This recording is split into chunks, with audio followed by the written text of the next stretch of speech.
Hey everyone, I wanted to do a very casual YouTube video on my experience with full production EOS R.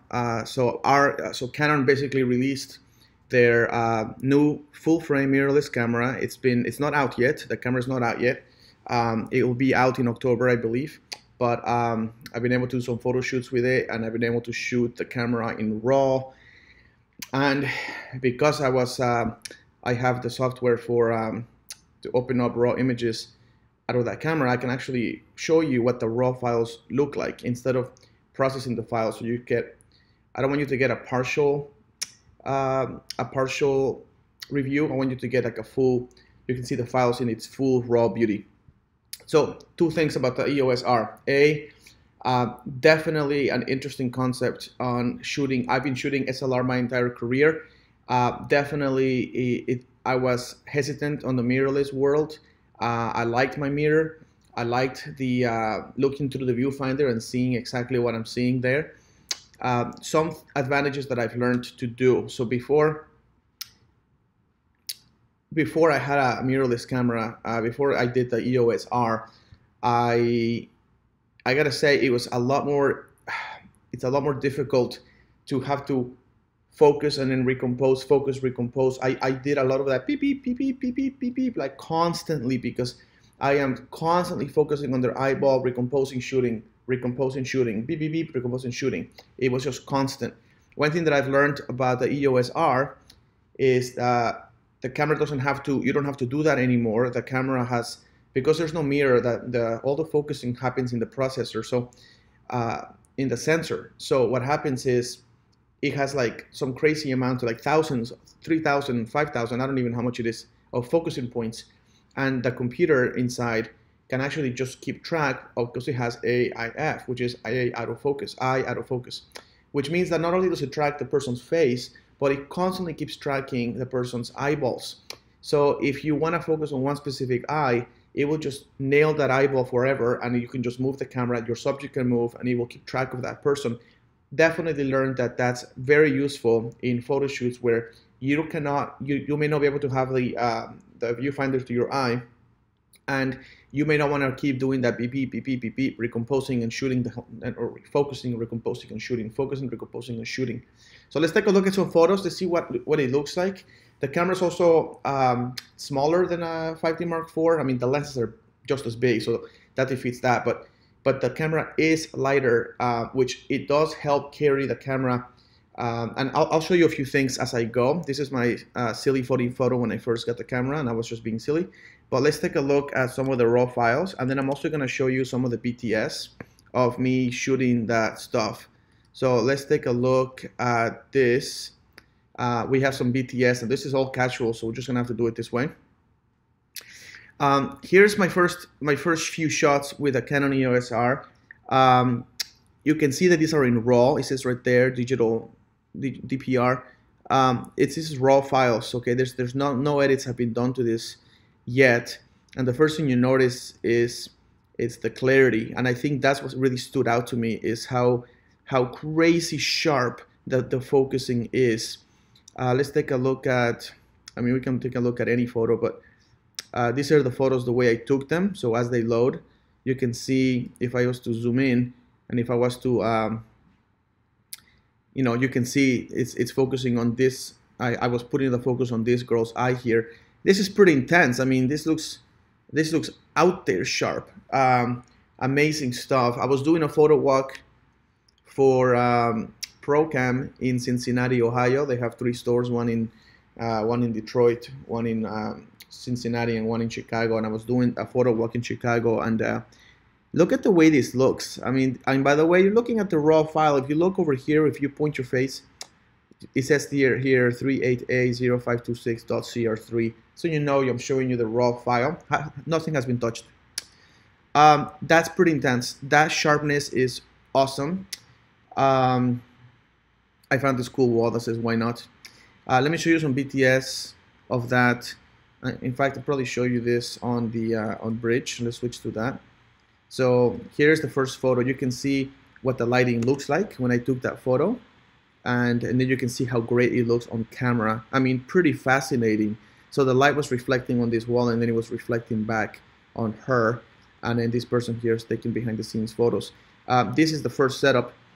Here's the why not photo. I had a guy, one of the ProCam guys, put a flash there to illuminate her hair and separate it from the wall. And then we have this person here holding a diffuser or something to try to clean up the light. So let's take a look at those photos there. So those why nots, some BTS photos there. These are just BTS, these ones. You can kind of see, you can still, this is not the real picture, but you can still see how sharp it is. And this is what I'll keep telling you guys. It's just like, I'm just amazed at the sharpness. This is a really fun one here. This picture, I love it. It was pretty fun to do. I'm really enjoying this camera because one thing that I learned that I cannot really do with SLR, for me to take this photo, I had to really pose her. I had to really focus on posing. Because I'm posing her, I want her to actually talk to her, so she knows that I'm talking to her instead of me putting the camera in my face and then talking to her while I'm with the camera in front of my mouth. It's very hard. So with the mirrorless camera, I was able to look at the screen, like I was able to separate my camera from the eye and notice that the screen was tracking her eye. So as I was posing her, I was actually tracking her eye. So if she moved left and right, up and down, up whatever direction, I was able to track her eye, which means I was able to pose her as I was taking the picture. I've never done that before. Pretty amazing. Here is that shot right there. This is the setup for that picture in case you're wondering. So this was a very dark alley. I wanted to see how the flash, I've never used flash on mirrorless cameras, so I wanted to see how the flash and the camera behave. So there we have two flashes, one flash with an orange gel from Magmod, and that gel was going through the diffuser to illuminate the midtones in her face, giving her a warm tone. And then to do color grading on camera instead of in post-production, I had this gentleman here holding another flash, another Canon 600 EXRT2 with a Magmod with a blue gel on it and a grid. That blue gel was for the shadows, and the warm CTO gel was for the midtones. That's in camera color grading. So the result was this picture here. Pretty awesome stuff. If you actually see, you can see the flash firing. On this side, you can see how blue it is. And then we toned it down to lower the power of it. You can see the power here. You can see this is blue with a Magmod there. And this is the final result of that, which I thought looked pretty darn decent, amazing actually. And I gotta say, for the first time in my career, I've never been able to pose my subject, look at my subject as I'm taking the photo of them moving. Mind-blowing. I mean, really just, that was to me a big deal. Take a look at this picture, guys. This is ridiculous. This is ridiculous. Very nice. Very nice. I'm very happy with this. This is right out of the camera. You can see CR3, no edits. Okay, then we had another awesome model there. I think her name was Sarah. This is another photo just of, you know, the graffiti and the stuff in the artist alley in Cincinnati. I really like the way, I kind of wanted to take this photo to show the colors. Like, look at the way that captures the colors on the top left of the photo. That's outstanding color management on that camera. Really freaking cool. This girl's name, I called her Carlos, and she's probably wondering why I'm calling her Carlos on the YouTube video, but it is Carlos for me. So there she is, and we had a fun time doing this whole Carlos thing. Let's take a look at others.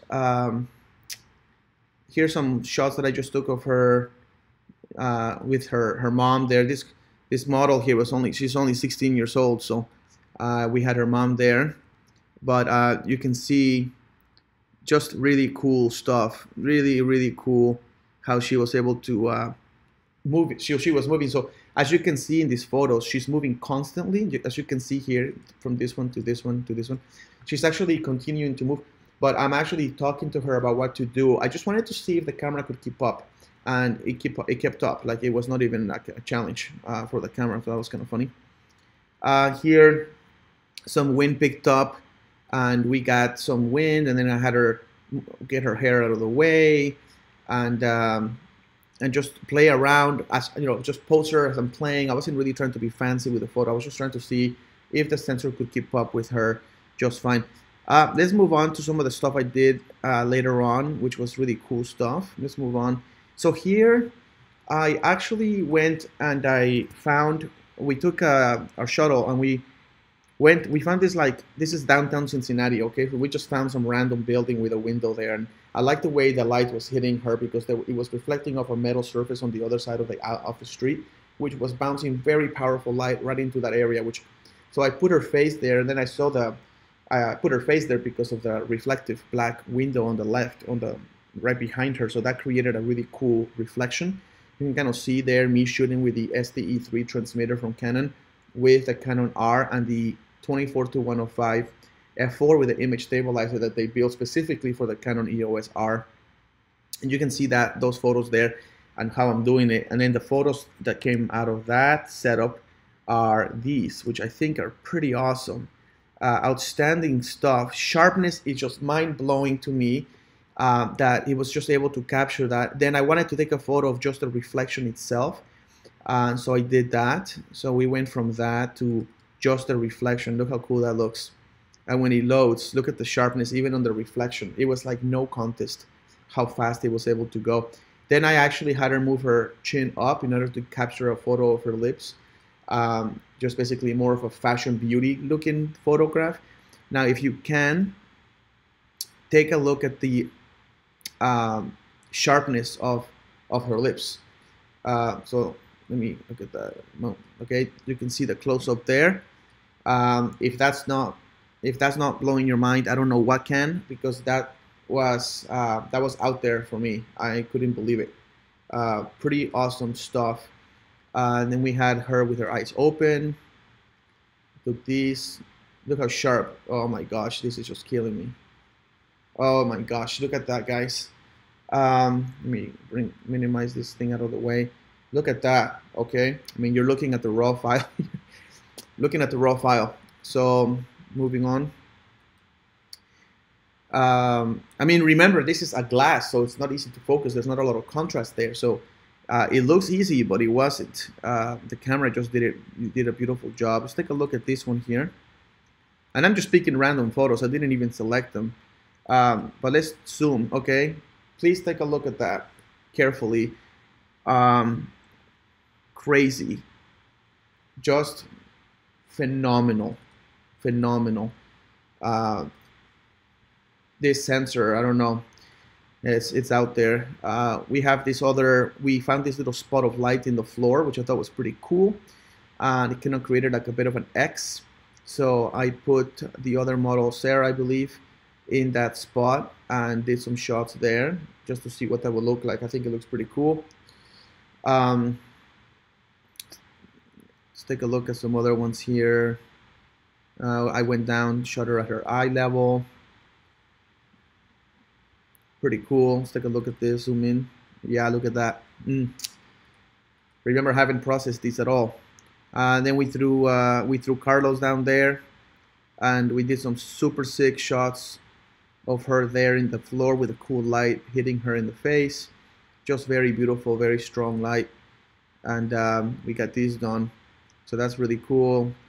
One of my favorite ones is this one with her eyes open. Yeah, that one. Look how cool this is. Now, what's happening here? How did I get these photos? Well, I'll show you. I mean, this is the crazy part. The reason why I want to show you this. To get those, I actually had to look at that. I'm actually shooting these without even looking at the camera. So I'm using the camera's sensor to be able to do its job and focus on her eye. So as I was telling Carlos to move left and move right, normally with an SLR you would have to find the eye and free focus and recompose and shoot. With this camera, it even has a screen that rotates all the way through. So you could rotate the screen towards you, shoot away, and the camera sensor just keeps tracking the thing. Another thing that I want to let you guys know is in that camera, let's pretend this is the screen here, okay? There's the feature called touch and drag. And if you do touch and drag, if you turn that feature on, it actually can split the back of the camera into quadrants. And if you can choose the top right or top left or whatever, bottom right, whatever you choose, but the camera sits comfortably with your thumb on the back of the screen near the top right of the screen. So what you can do, it has relative and absolute, which means that with relative or absolute, you can use this as a virtual joystick. So you can actually move the focusing through the tons of focusing points. You can just scroll through the screen as if the screen was a giant joystick, but it's not. It's just your thumb touching the screen, and as you drag to the right, the focusing just goes to the right, left, the right. You can just very smoothly just nail the focus on the person, and then it has this little red circle that even nails the eye even closer for more precise focusing. So you can let go of the screen, so you can keep your eye on the camera, okay, on the electronic viewfinder, and then as you do that with your thumb resting naturally on the top right part of the screen is turned off, okay. There's no image there. It's just working as a joystick because your eye is on the EVF. So you click and you can actually rotate and choose your focusing point faster than ever on this virtual joystick, on that touch and drag capabilities. That's never been done in an SLR because you can't. So these photos here were done of her moving, and I'm doing touch and drag, or I'm choosing the focusing point with AIAF. Okay, so let's take a look at the photos there. So that's what that looks like. Okay, so you can see that she's moving, and it just kept track. Moving on to the other ones. Here we did some cool shots with some cool texture. Let me see what came. I haven't even seen this.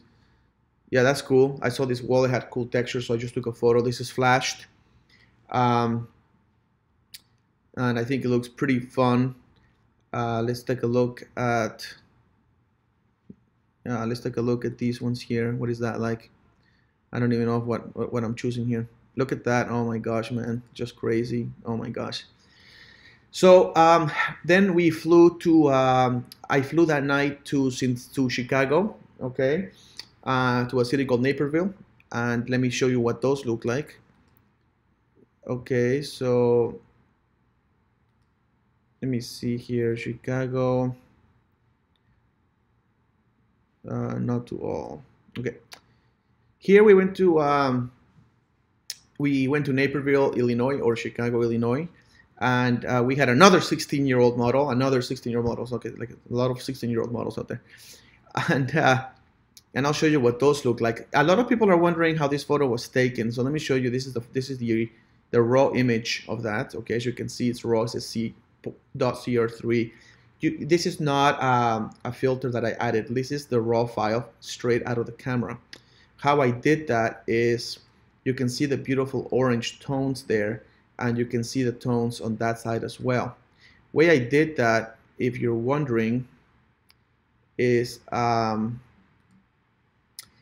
go to the background, and here is a photo of me and Carlos, and this is me and Sarah there. This is in Cincinnati. Live in Cincinnati, that's the EOS R right there. Live in Cincinnati. This is how I did that photograph. So I had, this is what it looks like. That's the scene. Okay, I'm pretty far away. I did put one of the EF adapters. There is a seamless transition between your EF lenses that you already have and the EOS R. So you put the adapter, you put the lens, you're good to go. You don't lose any f-stops, you don't lose anything. Autofocus, no problem. Everything's good to go, as if nothing happened. And then I basically had the mother of the model put CTO. Full CTO right next to my lens, so when that fires, specifically on what angle, how the angle hits the glass, which means how it hits the sensor, it creates an in-camera hack of, basically creates a sun glare effect. So that is how you can see here how this is done. So this is before we put the CTO, but you can see here, the flash right up to the lens. And you can see what the scene looks like here. So here's the diffuser diffusing the sun from her face, and then we have the flash, and then we have this gentleman here basically holding another mag mod with a blue gel hitting her on the face, just to give her a little blue tone on this side and a warm tone on this side. The result of that, you can see here, is this. this is the result of that. So this is the in-camera photograph of that raw file straight out of the camera. Look at the sharpness of those leaves and tell me that doesn't freak you out. I'm just blown away by this. Then we did some beautiful photos of her in the grass. You know, just with a flash through diffuser again. So that's really beautiful. You see, this one has her eyes open. That's really nice. Just playing around with this. Just take a look at the sharpness there. And just let it load. Incredible. Take a look at that. Moving on. In this beautiful photo here, I wanted to add a really nice dimensionality to her face with no assistance. So as you can see how beautiful this lighting is, catch lights, everything. This was done with no assistance whatsoever. People asked me if I can do this without assistance, and I said, sure you can.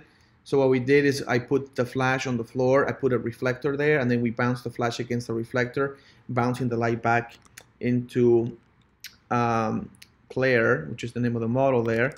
And then we were able to create this beautiful lighting out of that, straight out of the camera. And wait till he loads there.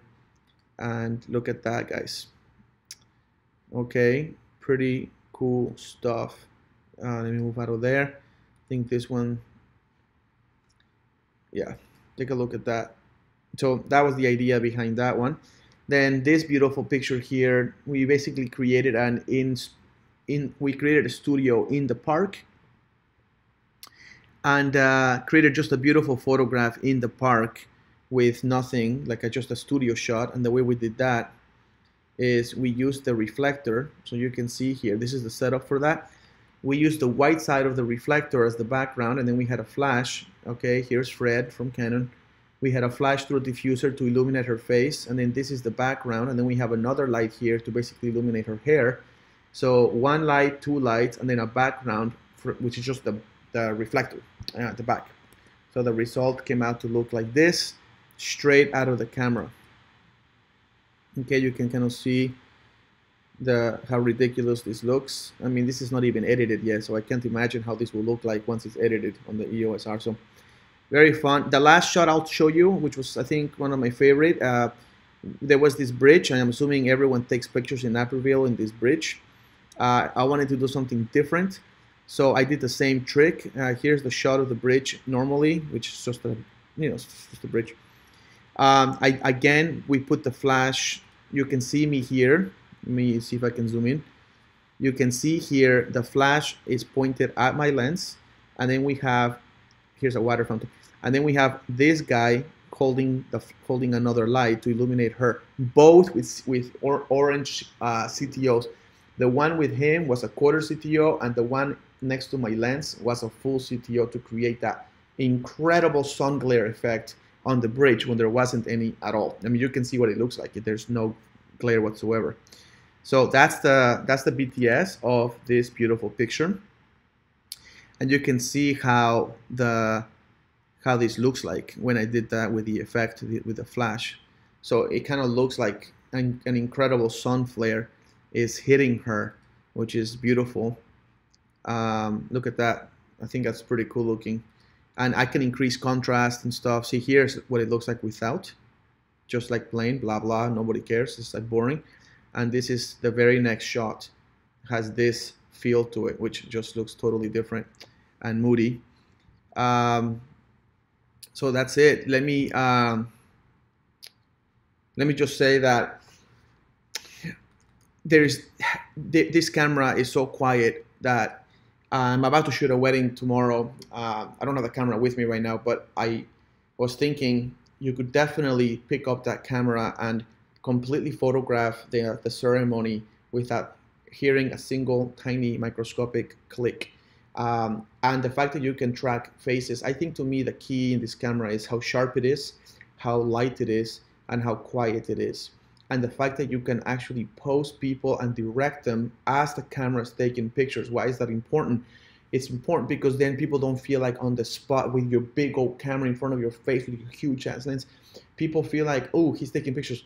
But if you're talking to them and you're firing the shutter as you're posing them, or maybe making a joke, the shutter is so quiet. In fact, if you put it in silent shutter, they don't hear anything. So to me, that's going to change the game in how I go about posing my clients from that point on. So it's going to be very interesting. As soon as I receive my own body and stuff, I'm going to start implementing it, and I'm going to practice posing clients and moving them as the camera is firing away. It's going to be super fun to attempt that. I didn't get a chance to play with the drop-in filter adapter, but I'll get that later. But as you can see, it did an amazing job with my sun flare effect, with my with all the stuff, like my in studio, like when I did the in studio shot in the park, the amount of colors, the beauty and the way it handles colors is mind-blowing. All of these things are pretty exciting. I just think it's just the beginning of really cool things to come. And here's me and the model afterwards. This is me and Claire. Really cool model in Chicago if you guys ever need one. She's only 16 though, but she's there. And I think she did a phenomenal job. So we are very thankful for all the models. We're thankful for the guys at ProCam for putting all this together. And this has been a fun experience for me. So with that being said, let me get rid of this. All right, guys, I hope you enjoy that real small, real casual review. If you enjoy these videos, I'm gonna keep going. You can subscribe or like. And if you wanna go to any of my posing workshops, please visit robertovalenzuela.com. Click on the workshop link. I have Washington, D.C. coming up in October 2nd and 3rd, or 3rd and 4th, whatever that Tuesday and Wednesday is, 2018. And then, of course, I have New York City after that. And then I have the last one in Los Angeles in November 6th and 7th. But if you go to my website, every year I'm going to do a tour of the United States and some in Europe on pure posing. So people who struggle with that, which everybody does, can finally have a place to go to learn and get rid of their anxiety when it comes to posing for the rest of their careers. They can just be in control of that aspect of their photography. So pretty beautiful thing to be able to do. With that being said, thank you for watching. We'll see you next time, and thank you. Take care. Bye.